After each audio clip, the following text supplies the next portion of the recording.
Now Elisha had said to the woman whose son he had restored to life, "Get up and go with your household, and settle wherever you can, for the Lord has called for a famine, and it will come on the land for 7 years." So the woman got up and did according to the word of the man of God. She went with her household and settled in the land of the Philistines 7 years.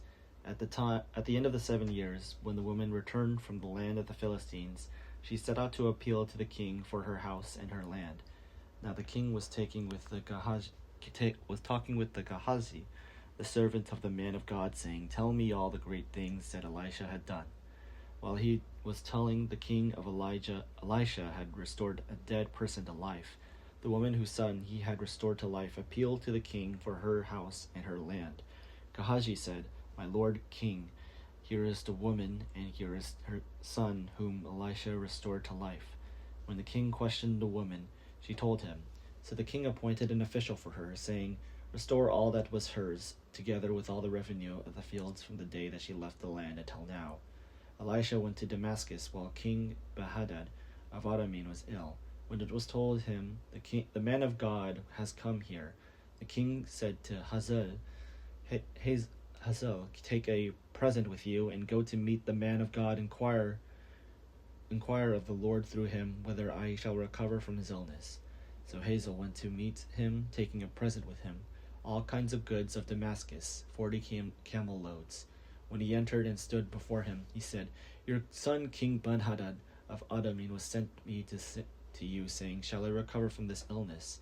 Elijah said to him, "Go say to him, 'You shall certainly recover, but the Lord has shown me that he shall certainly die.'" He fixed his gaze and stared at him until he was ashamed. Then the man of God wept. Hazael asked, "Why does my Lord weep?" He answered, "Because I know the evil that you will do to the people of Israel. You will set their fortresses on fire. You will kill their young men with the sword, dash in pieces their little ones, and rip up their pregnant women."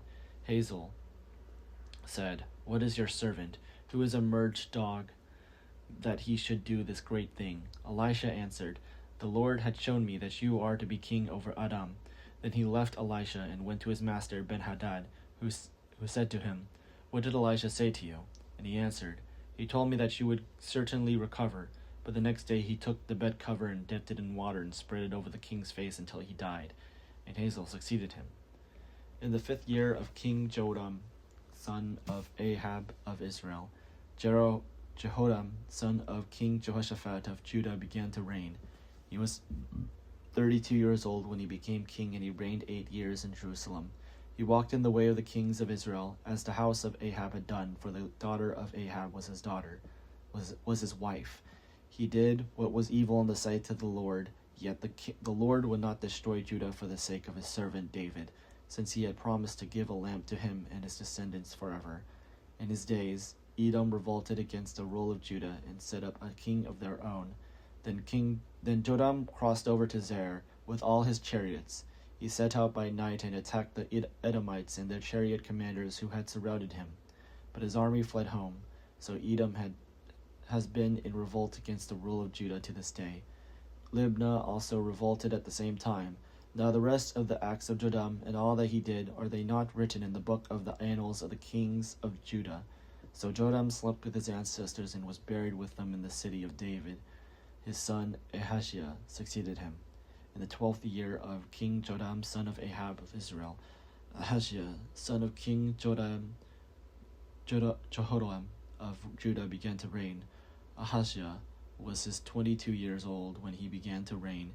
He reigned 1 year in Jerusalem. His mother's name was Athaliah, a granddaughter of King Omri of Israel. He also walked in the way of the house of Ahab, doing what was evil in the sight of the Lord, as the house of Ahab had done, for he was son-in-law in the house of Ahab. He went with Joram, son of Ahab, to wage war against King Hazael of Adam of Ramoth-Gilead, where the Arameans wounded Joram.